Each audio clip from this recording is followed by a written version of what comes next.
Arise, awake, and stop not till the goal is reached. With this inspiring thought, a very good morning to all my dear students. I hope you all are in good health. I, Shreya Jadhav, welcome you all to my e-learning channel. And today we are going to do English Grade 12 Supplementary Reading Unit 2 The Tiger King, written by Kalki. So before reading and the explanation of the chapter, let us know something about the author. Ramaswamy Krishnamurthy, born on 9th September 1899, died on 5th December 1954. Ramaswamy Krishnamurthy, better known by his pen name Kalki, was an Indian writer, journalist, poet, critic, and Indian independence activist. He was named after Kalki, the 10th and the last avatar of the Hindu god Vishnu. His writing include over 120 short stories, 10 novellas, 5 novels, 3 historical romances, editorial and political writings, and hundreds of film and music review. Kalki Krishnamurthy received the Sangeeta Kalashikhamani Award conferred on him by the Indian Fine Arts Society in the year 1953.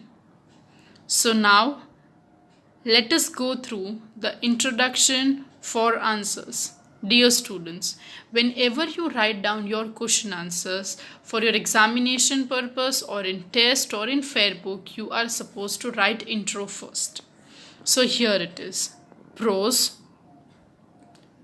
name, The Tiger King. Author's name, Kalki. Genre, short story. Summary.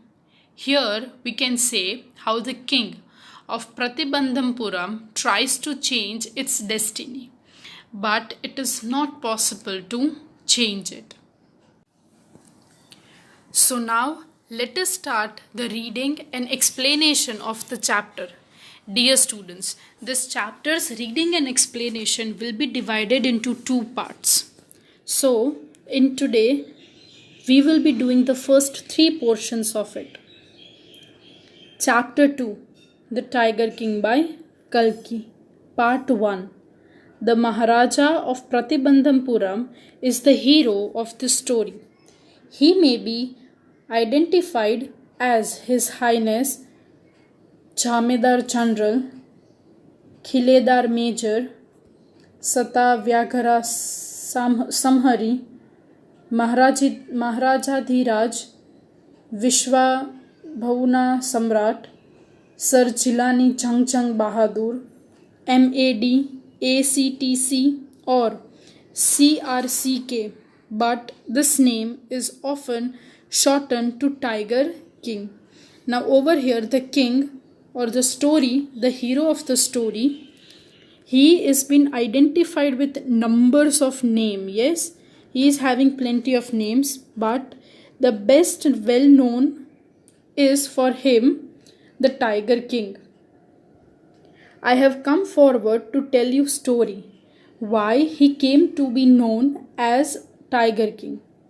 I have no intention of pretending the advance, only to end in a strategic withdrawal. Even the threat of a Sukta bomber will not throw me off track. The Stuka, if it likes, can beat a hasty retreat from my story.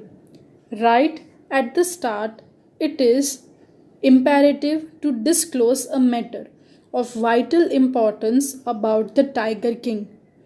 Everyone who reads of him will experience the natural desire to meet a man of his indomitable courage face to face, but there is no chance of its fulfillment, as Bharata said to Rama about.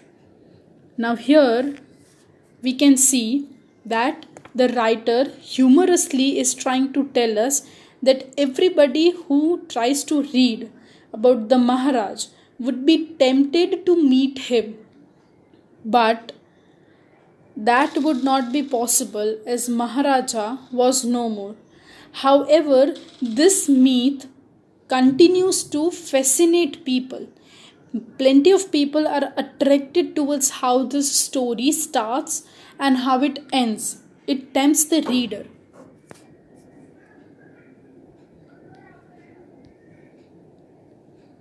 Dasharatha. The Tiger King has reached the final abode of all the living creatures. In other words, the Tiger King is dead. So, this is that the king is no more, but this myth still continues. The manner of his death is a matter of extraordinary interest. It can be revealed only at the end of the tale. The most fantastic aspect of his demise was that as soon as he was born, astrologers had foretold that one day the Tiger King would actually have to die. Now, this is a way we can say a fairy tale sort of thing is going over here, that every person who is born is supposed to die one day. But what is extraordinary matter is that the day he was born, it was been predicted by the astrologers that he would die in one particular way. The child will grow up to become the warrior of warriors, hero of heroes, champion of champions, but they bite their lips and swallowed hard. But when compelled to continue, the astrologers came out with, "This is a secret which should not be revealed at all." And yet, we are forced to speak out. The child born under this star, will one day have to meet its death. So, over here, the child was really very ferocious. He would be in future a warrior. He would be champion of champion. But the astrologer continued, there is a secret which should not be spelled out. The common people should not come to know that the child was born in certain stars, that he would meet his death soon.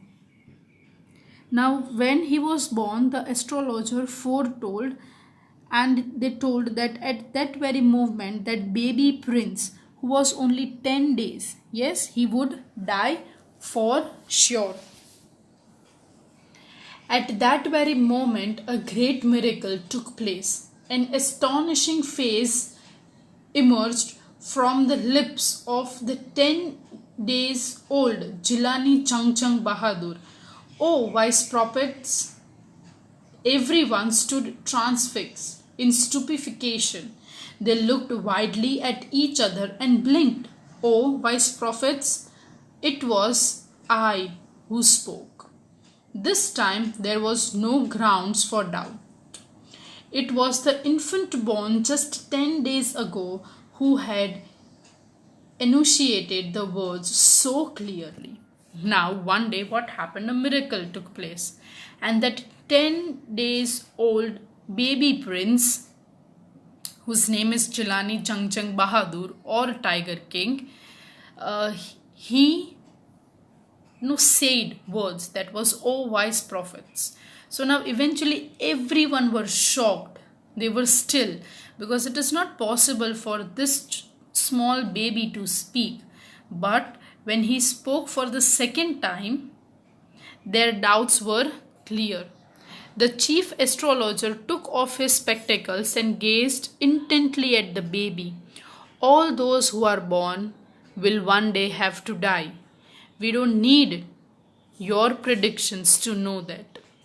There would be some sense in it if you would tell us the manner of that death." The royal infant uttered these words in his little squeaky voice. Now, what happened? The baby told that this is not something called prediction. If a person is alive, it is for sure that the person is going to die. This is not prediction which you have done. Prediction would be something where you can tell me that in which manner am I going to die. And one of the chief astrologer, he took off his spectacles and he was continuously gazing at the child. That how those words uttered from that little mouth in that squeaky voice. The chief astrologer placed his finger on his nose in wonder. A baby barely 10 days old opens its lips in speech. Not only that, it also arises intelligent questions. Incredible. Rather like the bulletins issued by the War Office than facts. The chief astrologer took his finger off his nose and fixed his eyes upon the little prince. The prince was born in the hour of bull. The bull and the tiger are enemies. Therefore, death comes from the tiger, he explained.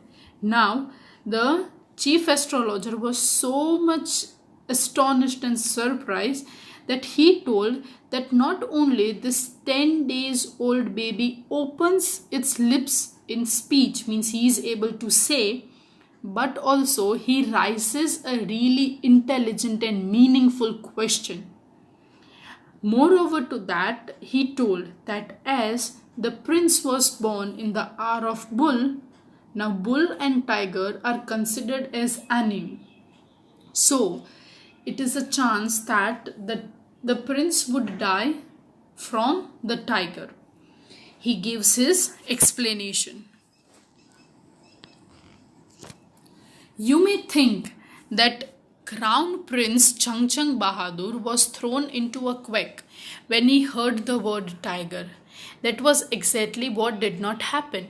As soon as he heard it pronounced, the Crown Prince was a deep growl.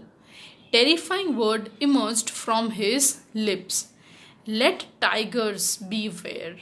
This account is only a rumor riff in Pratibandhampuram. But with hindsight, we may conclude it was based on some truth. Now, while listening that you might be dead because of tiger, what would you think? That the child would be a bit taken aback that he would be dying? But on the other hand, with a deep growl, he said that let tigers be aware. Now, this is a sort of rumor which goes on in the town, but we may also take into consideration that here there might be a slight possibility of being or getting these words as truth. Now we shall go through the second reading of it, and that is the Crown Prince Changchang Bahadur grew taller and stronger day by day. No other miracle marked his childhood days apart from the event already described. The boy drank the milk of an English cow, was brought up by an English nanny, tutored in English by an Englishman, saw nothing but English films, exactly as the Crown Prince of all the other Indian states did. When he came of age at 20, the state which he had been with court of wards until then came into his hands. Now eventually what happened? When the Prince Changchang Bahadur started growing up, the miracles marked were a bit described over here. He was born and brought up by a nanny. He was tutored by Englishmen. He only saw English movies, and all exactly he behaved like other prince in the Indian state. When he was 20 years old at that time, now state was given in his hands. But everyone in the kingdom remembered the astrologer's prediction. Many continued to discuss the matter. Slowly, it came to Maharaja's ears. There were innumerable forests in Pratibandhampuram state. They had tigers in them. The Maharaja knew the old saying, "You may kill even a cow in self defense." There could certainly be no objection to killing tigers in self defense. The Maharaja started out on a tiger hunt. Now, what happened? After 20 years, the state was under his control. Slowly and gradually, the people over there started fearing up that saying would be true enough. And moreover to that, he told that it is a saying that if you kill a cow, now cow is considered as a holy figure. But if you kill a cow in self-defense, then it is not a big issue. So if you kill tigers in self-defense, it could be considered as a good act. So he started killing out tigers. And the Maharaja was thrilled beyond measure when he killed his first tiger. He sent for the state astrologer and showed him the dead beast. "What do you say now?" he demanded. "Your Majesty may kill 99 tigers in exact same manner." But the astrologer drawled, "But what? Speak without fear. But you must be very careful with the 100th tiger." So when the Maharaja, the Tiger King, when he killed his first tiger, he sent to that state astrologer and he showed that, "See, I have killed the tiger." Then at that time, the state astrologer said that you may kill in the same manner you may kill 99 tigers, but that 100th tiger would be really very difficult for you. You are supposed to be very careful with it. What if the 100th tiger were also killed? Then I'll tear up all my books on astrology, set fire to them, and I shall cut off my tuft, crop my hair short, and become an insurance agent. The astrologer finished on an incoherent note. So, what happened? The Maharaja told that, for example, if I killed that 100th tiger, then what will happen? I will change my destiny, what you have said, when I was born. But the astrologer told that if you kill all the 100 tigers, then I would give up all my knowledge. I would burn them all and I'll become your servant. Now the third part. From that day onwards, it was celebration time for all the tigers in habitation Pratibandhampuram. The state banned tiger hunting by anyone except the Maharaja. A proclamation was issued to the effect that if anyone dared to fling so much as a stone at a tiger, all his wealth and property would be confiscated. The Maharaja vowed he would attend to all other matters only after killing the 100 tigers. Initially, the king seemed well set to realize his ambition. Not that he faced no danger. There were times when bullet missed its mark, the tiger leaped upon him and he fought the beast with his bare hands. Each time it was the Maharaja who won.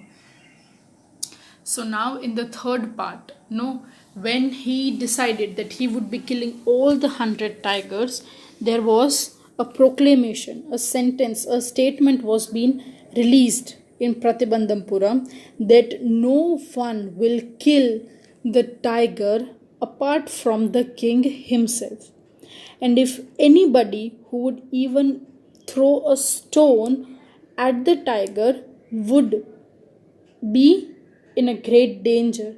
The property would be taken from him and would be confiscated. And it was the Maharaja only who would harm them. Slowly and gradually, he told that after killing the 100 tigers, he would take the, the royalship in his hands. And it is not like that he didn't face any sort of trouble while killing the tigers. There are chances where he might have lost the shot and missed the target. Moreover to that, sometimes the tiger would leap upon him like a beast, and the Maharaja also fought with his bare hand. But each time it was the king, the Maharaja, who won.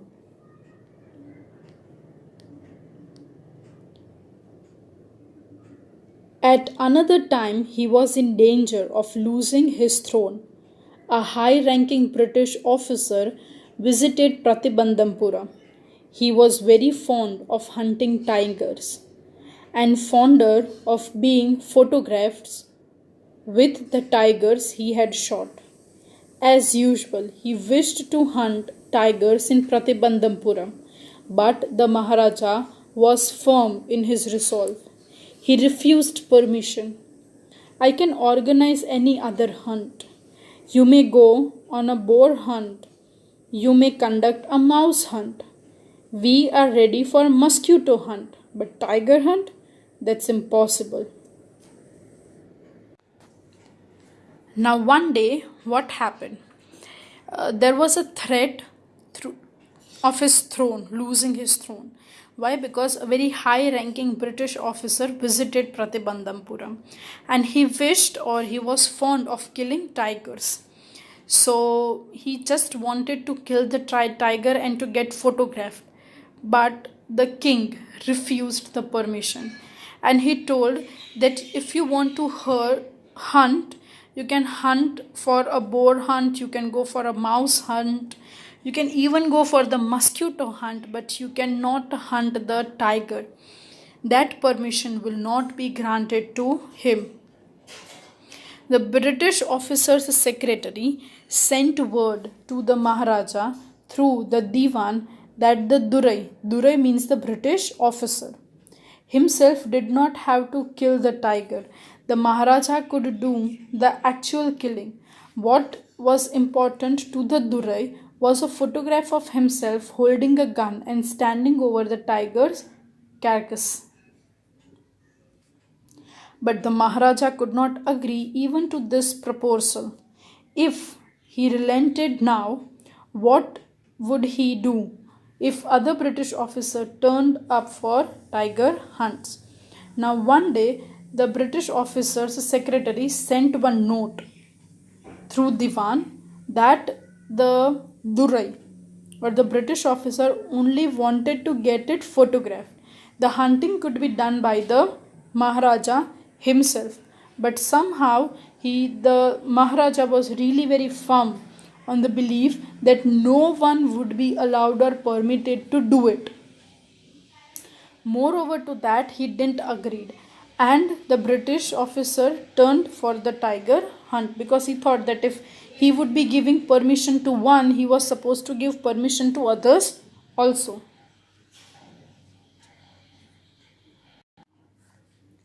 And because of this thing, he prevented a British officer from fulfilling his desire. The Maharaja stood in danger of losing his kingdom itself. The Maharaja and the Diwan held deliberations over these issues. As a result, a telegram was dispatched forthwith to a famous British company of jewelers in Calcutta. Send a sample of expensive diamond rings of different designs. Some 50 rings arrived. The Maharaja sent a whole lot to British officers' good lady. The king and the ministers expected the Durasani to choose one or two rings and send the rest back. Within no time at all, Durasani sent her reply, "Thank you so much for your gifts. In 2 days, a bill of 3 lakhs of rupees came from the British jewelers. The Maharaja was happy that though he had lost 3 lakh of rupees, he had managed to retain his kingdom. Now Maharaja didn't give permission to Durai to kill the tiger. Now his kingdom was in danger. Now somehow he wrote a telegram which was dispatched to a British company of jewelers in Kolkata, and over there he told that send at least 50 rings, sample rings of expensive diamond rings, yes, of different sizes and patterns. 50 rings arrived, and directly the Maharaja sent this to the British officer's good lady. And the king and the ministers thought that Durasani would choose one or two rings, but she kept all 50 rings. And moreover to that, within no time, a letter came from Durasani, and she sent a reply that thank you very much for all your gifts. And within 2 days, a bill came for 3 lakh rupees from the British jewelers. But somehow this didn't bother the king at all. Why? Because he was really very happy that even after giving 3 lakhs of rupees, he managed somehow to retain his kingdom back. So today we will be keeping the discussion till here. We will be continuing with part 2 in the next video. I hope you all have understood the chapter and the story about it. Thank you for watching and have a nice day.